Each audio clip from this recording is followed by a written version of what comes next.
Hey everyone, this is Tony Reeves and this is Reeves Point of View.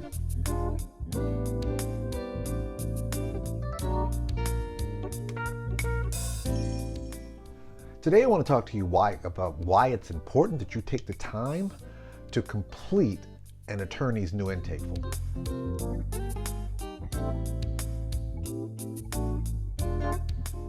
Okay, so you're looking for an attorney, and at some point in the process, usually at the very beginning, they have you fill out this really detailed intake form.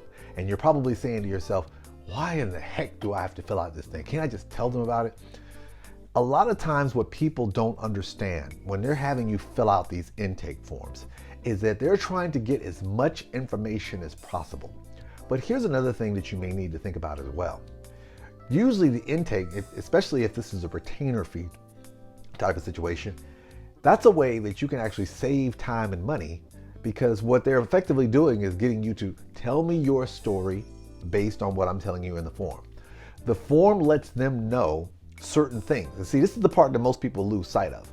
When you're completing the form, there are a lot of bits of information that you're thinking is not important as far as you're concerned, but it is important as far as your attorney's concerned.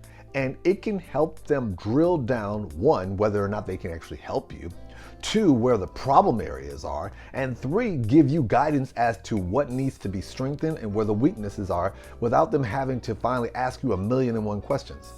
Which lends me to my next point. The whole questionnaire is designed to do that. Ask you 1,000,001 questions, because they want to make sure they cover every scenario.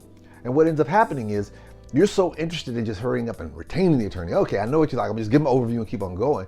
That you now get upset when they start asking you all these questions later on down the line and you get charged for them. Well, guess what? You could have saved yourself that issue if you just filled out the form at the very beginning. Now, I'm not trying to say that every possible question or scenario that's popped up on this form that they have you fill is going to be on this form. That's not what I'm saying.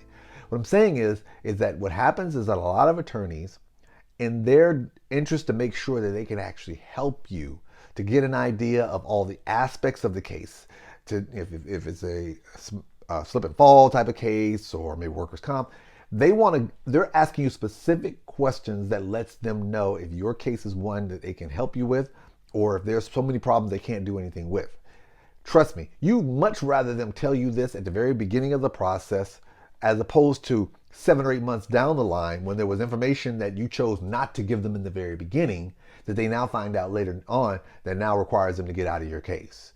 So when you get an opportunity to fill out these new intake forms, take the time to fill them out and take the time to ask them if there's anything in particular on this form that is important in terms of you giving greater detail. Again, this is not only just to help them, it's to help you, because if they can get a clear picture of what they've got in front of them, it makes it a lot smoother for you in the long run. Hey everyone, this is Tony Reeves. If you like my content or have any suggestions, please let me know, and by all means, make sure you share. The only way I can get my word out is you help me get the word out as well.